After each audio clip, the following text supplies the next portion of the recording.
Delhi university के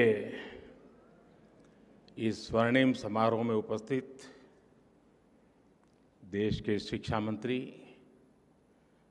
श्री धर्मेंद्र प्रधान जी, due के vice chancellor श्रीमान योगेश सिंह जी, सभी प्रोफेसर, शिक्षकगण और सभी मेरा युवा साथी, आप लोगों ने मुझे जब ये निमंत्रण दिया था तभी मैंने तय कर लिया था कि मुझे आपके यहाँ तो आना ही है।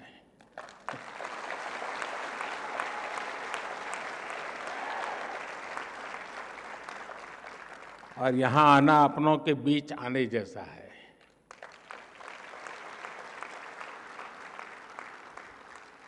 अब 100 साल की ये फिल्म हम देख रहे थे दिल्ली यूनिवर्सिटी की दुनिया को समझने के लिए। सिर्फ ये दिग्गजों को देख लेते तो भी पता चल जाता कि दिल्ली यूनिवर्सिटी ने क्या दिया है।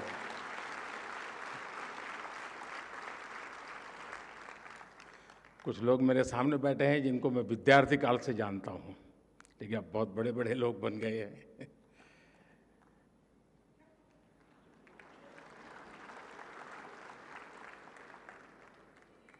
और मुझे अनुमान था कि मैं यहाँ जाऊँगा तो मुझे इन सब पुराने साथियों से मिलने का जरूर अवसर मिलेगा, और मुझे मिल रहा है।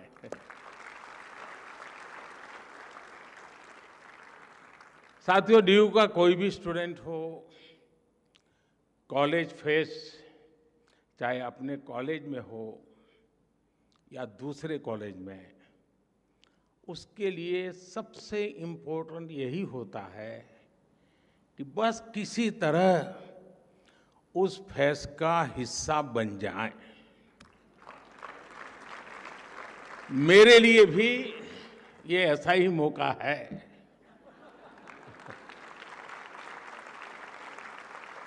मुझे खुशी है कि आज जब दिल्ली यूनिवर्सिटी के 100 साल का सेलिब्रेशन हो रहा है तो इस फेस्टिव माहौल में मुझे भी आप सबके बीच आने का अवसर मिला है।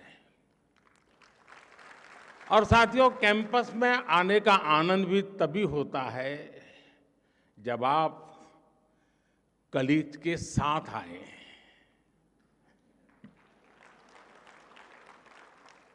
दो दोस्त चल दिए गप्पे मारते हुए, दुनिया जहान की बातें करेंगे, इजराइल से लेकर के मून तक कुछ छोड़ेंगे नहीं। कौन सी फिल्म देखी, ओटीटी पर वो सीरीज अच्छी है, वो वाली रील देखी या नहीं देखी, यानी बातों का अथाह समंदर होता है। इसलिए मैं भी आज आपकी ही तरह दिल्ली मेट्रो से अपने युवा दोस्तों से गपशप करते करते यहां पहुंचा हूं।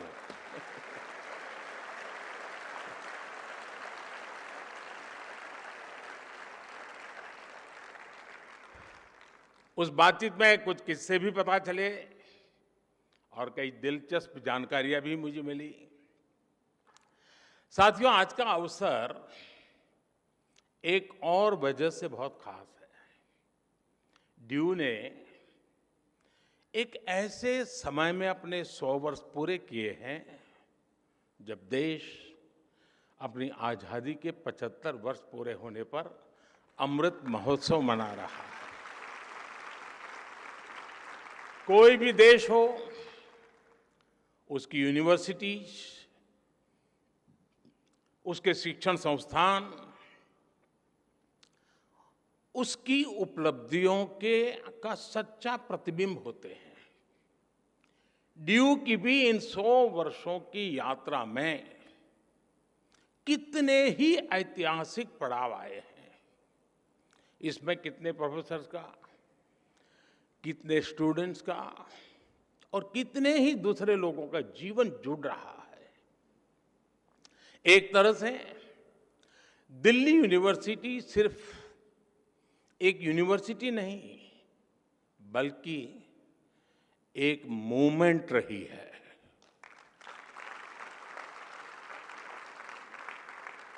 इस यूनिवर्सिटी ने हर मोमेंट को जिया है। इस यूनिवर्सिटी ने हर मोमेंट में जान भर दी है। मैं इस ऐतिहासिक अवसर पर यूनिवर्सिटी के सभी प्रोफेसर्स और स्टाफ को, सभी स्टूडेंट्स और एल्यूमनाई को हृदय से बहुत बहुत बधाई देता हूं। साथियों, आज इस आयोजन के जरिए यहां नए और पुराने स्टूडेंट्स भी साथ मिल रहे हैं। स्वाभाविक है, कुछ सदाबहार चर्चाएं भी होगी। नॉर्थ कैंपस के लोगों के लिए कमला नगर, हडसन लाइन और मुखर्जी नगर से जुड़ी यादें,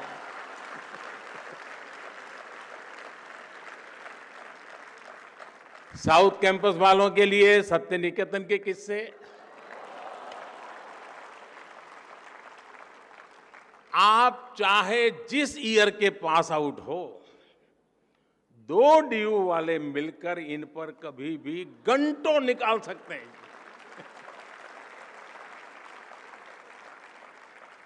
इस सब के बीच मैं मानता हूं, डीयू ने 100 सालों में अगर अपने एहसासों को जिंदा रखा है, तो अपने मूल्यों को भी जीवंत रखा है। निष्ठा धृति सत्यम, यूनिवर्सिटी का ये ध्येय वाक्य अपने हर एक स्टूडेंट के जीवन में गाइडिंग लैंप की तरह है।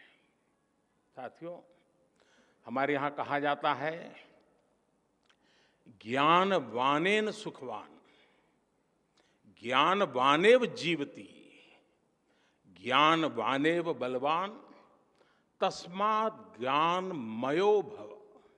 अर्थात जिसके पास ज्ञान है वही सुखी है, वही बलवान है, और वास्तव में वही जीता है जिसके पास ज्ञान है। इसलिए जब भारत के पास नालंदा जैसे विश्वविद्यालय थे, तब भारत सुख और समृद्धि के शिखर पर था। जब भारत के पास तक्षशिला जैसे संस्थान थे, तब भारत का विज्ञान विश्व को गाइड करता था। भारत की समृद्ध शिक्षा व्यवस्था भारत की समृद्धि की वाहक थी। ये वो समय था जब दुनिया की जीडीपी में बहुत बड़ा शेयर भारत का होता था। लेकिन गुलामी के सैकड़ों वर्षों के कालखंड ने हमारे शिक्षा के मंदिरों को, इन एजुकेशन सेंटर्स को तबाह कर दिया। और जब भारत का बौद्धिक प्रवाह रुका, तो भारत की ग्रोथ भी थम गई। लंबी गुलामी के बाद देश आजाद हुआ। इस दौरान आजादी के भावनात्मक ज्वार को एक मूर्त रूप देने में भारत की यूनिवर्सिटीज ने एक अहम भूमिका निभाई थी। इनके जरिए एक ऐसी युवा पीढ़ी खड़ी हुई जो उस समय के आधुनिक विश्व को ललकार सकती थी। दिल्ली यूनिवर्सिटी भी इस मूवमेंट का एक बड़ा सेंटर थी। डीयू के सभी स्टूडेंट्स, वो चाहे किसी भी कोर्स में हो, वो अपने संस्थान की इन जड़ों से जरूर परिचित होंगे। अतीत की ये समझ हमारे अस्तित्व को आकार देती है, आदर्शों को आधार देती है और भविष्य के विजन को विस्तार देती है। साथियों, कोई इंसान हो या संस्थान, जब उसके संकल्प देश के लिए होते हैं तो उसकी सफलता भी देश की सफलताओं से कदम मिलाकर चलती है। कभी डीयू में केवल 3 कॉलेज थे, आज 90 से ज्यादा कॉलेज है। कभी भारत की इकोनॉमी फ्रेजाइल के लिस्ट में थी, खस्ता हाल थी। आज भारत दुनिया की टॉप 5 इकोनॉमीज में शामिल हो चुका है।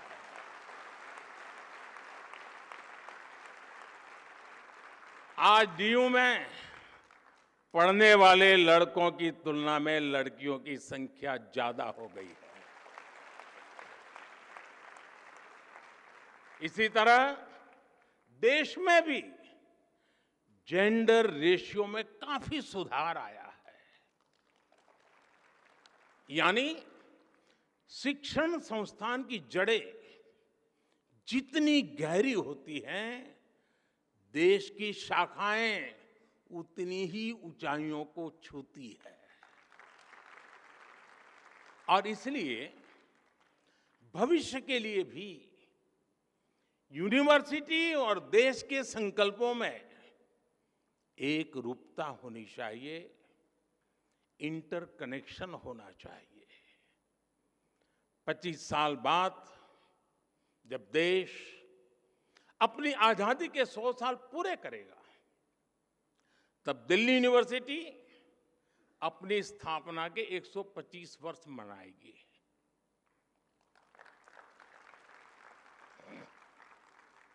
तब लक्ष्य था भारत की स्वतंत्रता। अब हमारा लक्ष्य है 2047 तक विकसित भारत का निर्माण।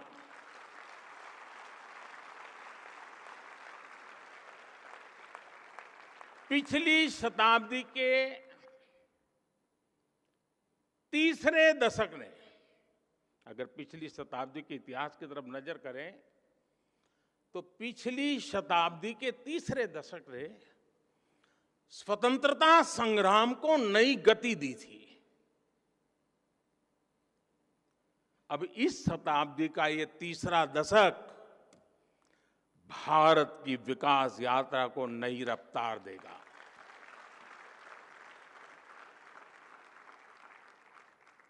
आज देश भर में बड़ी संख्या में यूनिवर्सिटी, कॉलेज बनाए जा रहे हैं। पिछले कुछ वर्षों में आईआईटी, आईआईएम, एनआईटी और एम्स जैसी संस्थाओं की संख्या में लगातार बढ़ोतरी हुई है। ये सभी इंस्टीट्यूट्स न्यू इंडिया के बिल्डिंग ब्लॉक्स बन रहे हैं। साथियों, शिक्षा सिर्फ सिखाने की प्रक्रिया नहीं है, बल्कि ये सीखने की भी प्रक्रिया है। लंबे समय तक शिक्षा का फोकस इसी बात पर रहा कि छात्रों को क्या पढ़ाया जाना चाहिए, लेकिन हमने फोकस इस बात पर भी शिफ्ट किया कि छात्र क्या सीखना चाहता है।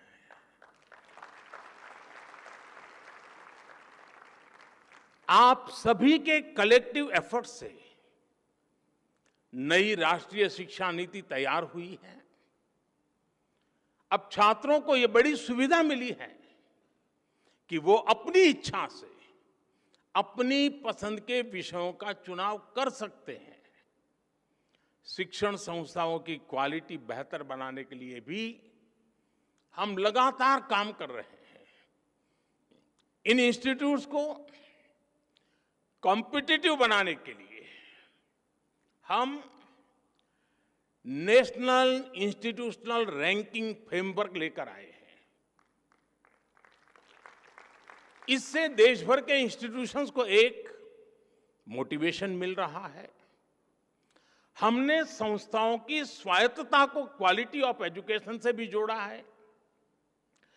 जितना बेहतर संस्थाओं का प्रदर्शन होगा, उतनी ही उन्हें स्वायत्तता मिल रही है। साथियों, शिक्षा की फ्यूचरिस्टिक नीतियां और निर्णयों का परिणाम है कि आज इंडियन यूनिवर्सिटी की ग्लोबल पहचान बढ़ रही है। 2014 में क्यूएस वर्ल्ड रैंकिंग में केवल 12 इंडियन यूनिवर्सिटीज होती थी। 2014 में 12 यूनिवर्सिटीज, लेकिन आज ये संख्या 45 हो गई है। हमारे एजुकेशन इंस्टीट्यूट्स दुनिया में अपनी अलग पहचान बना रहे हैं। हमारे संस्थान quality education, student faculty ratio और रेपुटेशन सब में तेजी से सुधार कर रही है। और साथियों, आप जानते हैं, इन सब के पीछे सबसे बड़ी गाइडिंग फोर्स कौन सी काम कर रही है? ये गाइडिंग फोर्स है भारत की युवा शक्ति। इस हॉल में बैठे ही हुए मेरे युवाओं की शक्ति। साथियों, एक समय था जब स्टूडेंट्स किसी इंस्टीट्यूट में एडमिशन लेने से पहले सिर्फ प्लेसमेंट को ही प्राथमिकता देते थे। यानी एडमिशन का मतलब डिग्री और डिग्री का मतलब नौकरी। शिक्षा यहीं तक सीमित हो गई थी। लेकिन आज युवा जिंदगी को इसमें बांधना नहीं चाहता। वो कुछ नया करना चाहता है, अपनी लकीर खुद खींचना चाहता है। 2014 से पहले भारत में सिर्फ कुछ 100 स्टार्टअप्स थे। आज भारत में स्टार्टअप्स की संख्या 1 लाख को भी पार कर गई है। 2014-15 की तुलना में आज 40% से ज्यादा पेटेंट फाइल हो रहे हैं। जो पेटेंट जारी हो रहे हैं उनमें भी 5 गुना का इजाफा हुआ है। ग्लोबल इनोवेशन इंडेक्स, जिसमें भारत 18वें पायदान पर था 80 से की बात, वहां से बढ़कर के आज हम 46 पर पहुंच चुके हैं। वो स्थान हमने प्राप्त किया। अभी कुछ दिन पहले ही मैं अमेरिका की यात्रा से लौटा हूं। आप सबने देखा होगा, आज भारत का सम्मान कितना बढ़ा है, गौरव कितना बढ़ा है। क्या कारण है? क्या कारण है आज भारत का इतना गौरव बढ़ा है? उत्तर वही है, क्योंकि भारत की क्षमता बढ़ी है, भारत के युवाओं पर विश्व का भरोसा बढ़ा है। इसी यात्रा में भारत और अमेरिका के बीच initiative on critical and emerging technology यानी आईसेट डील हुई है। इस एक समझौते से हमारे युवाओं के लिए धरती से लेकर स्पेस तक सेमीकंडक्टर से लेकर एआई तक तमाम फील्ड्स में नए अवसर पैदा होने वाले हैं।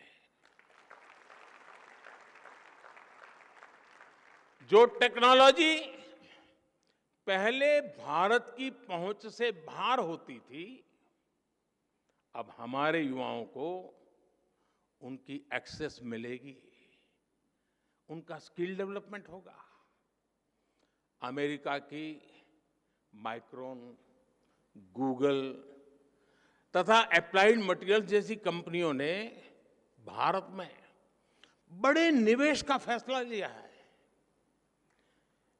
और साथियों, ये आहट है कि भविष्य का भारत कैसा होने वाला है, आपके लिए कैसे कैसे अवसर दस्तक दे रहे हैं। साथियों, इंडस्ट्री 4.0 की क्रांति भी हमारे दरवाजे पर आ चुकी है। कल तक एआई और एआर वीआर के जो किस्से हम साइंस फिक्शन फिल्मों में देखते थे, वो अब आज हमारी रियल लाइफ का हिस्सा बन रहे हैं। ड्राइविंग से लेकर सर्जरी तक रोबोटिक्स अब न्यू नॉर्मल बन रहा है। ये सभी सेक्टर्स भारत की युवा पीढ़ी के लिए, हमारे स्टूडेंट्स के लिए नए रास्ते बना रहे हैं। बीते वर्षों में भारत ने अपने स्पेस सेक्टर को खोला है, भारत ने अपने डिफेंस सेक्टर को खोला है, भारत ने ड्रोन से जुड़ी नीतियों में बहुत बड़ा बदलाव किया है। इन सभी निर्णयों से देश के ज्यादा से ज्यादा युवाओं को आगे बढ़ने का मौका मिला है। साथियों, भारत की विकास यात्रा से हजारों युवाओं को, हमारे स्टूडेंट्स का कैसे लाभ हो रहा है, इसका एक और पक्ष है। आज दुनिया के लोग भारत को, भारत की पहचान को, भारत की संस्कृति को जानना चाह रहे हैं। कोरोना के समय दुनिया का हर देश अपनी जरूरतों के लिए परेशान था, लेकिन भारत अपनी जरूरतों को पूरा करने के साथ साथ दूसरे देशों की भी मदद कर रहा था। लिहाजा विश्व में एक क्यूरियोसिटी पैदा हुई कि आखिर भारत के वो कौन से संस्कार है जो संकट में भी सेवा का संकल्प पैदा करते हैं। भारत का बढ़ता सामर्थ्य हो, भारत की G20 प्रेसिडेंसी हो, ये सभी भारत के प्रति कौतूहल बढ़ा रहे हैं। इससे हमारे जो ह्यूमैनिटीज के स्टैंडर्ड्स हैं, स्टूडेंट्स हैं, उनके लिए अनेकों नए अवसर पैदा होने वाले हैं। योग जैसा हमारा विज्ञान, हमारी संस्कृति, हमारे फेस्टिवल, हमारा लिटरेचर, हमारी हिस्ट्री, हमारा हेरिटेज, हमारी विधाएं, हमारे व्यंजन आज हर किसी की चर्चा हो रही है। हर किसी के लिए नया आकर्षण पैदा हो रहा है। इसलिए उन भारतीय युवाओं की डिमांड भी बढ़ रही है जो विश्व को भारत के बारे में बता सके, हमारी चीजों को दुनिया तक पहुंचा सके। आज डेमोक्रेसी, इक्वालिटी और म्यूचुअल रिस्पेक्ट जैसे इंडियन वैल्यूज दुनिया के लिए मानवीय पैमाना बन रही है।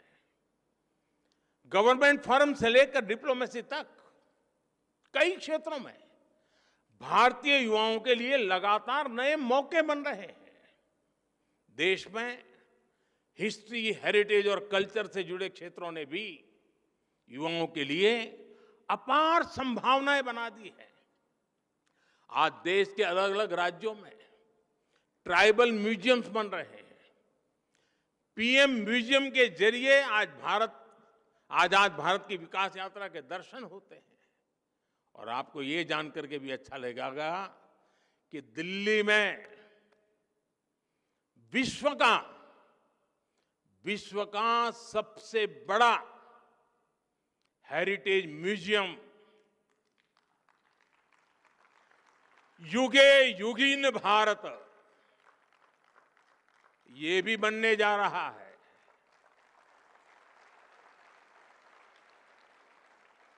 कला, संस्कृति और इतिहास से जुड़े युवाओं के लिए पहली बार पैशन को प्रोफेशन बनाने के इतने अवसर पैदा हो रहे हैं।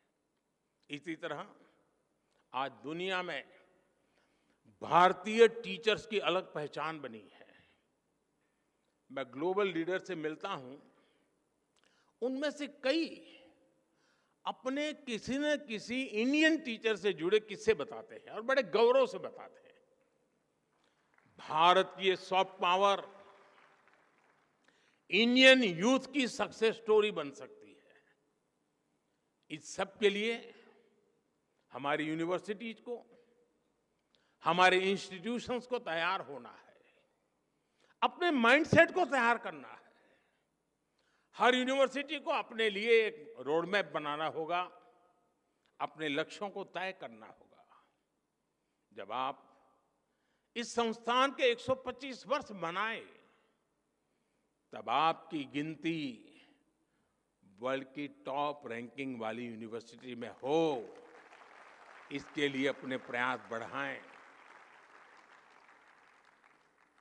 फ्यूचर मेकिंग इनोवेशंस आपके यहां हो, दुनिया के बेस्ट आइडियाज और लीडर्स आपके यहां से निकले, इसके लिए आपको लगातार काम करना होगा। लेकिन इतने सारे बदलावों के बीच आप लोग पूरी तरह मत बदल जाइएगा।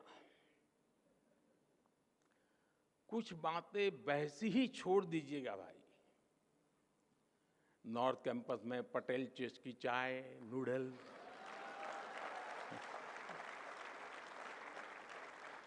साउथ कैंपस में चाणक्य आज के मोमोज,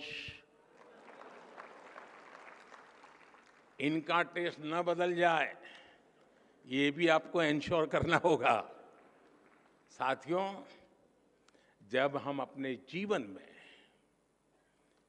कोई लक्ष्य तय करते हैं तो उसके लिए पहले हमें अपने मन मस्तिष्क को तैयार करना होता है। एक राष्ट्र के मन मस्तिष्क को तैयार करने की ये जिम्मेदारी उसके एजुकेशन इंस्टीट्यूट को निभानी होती है।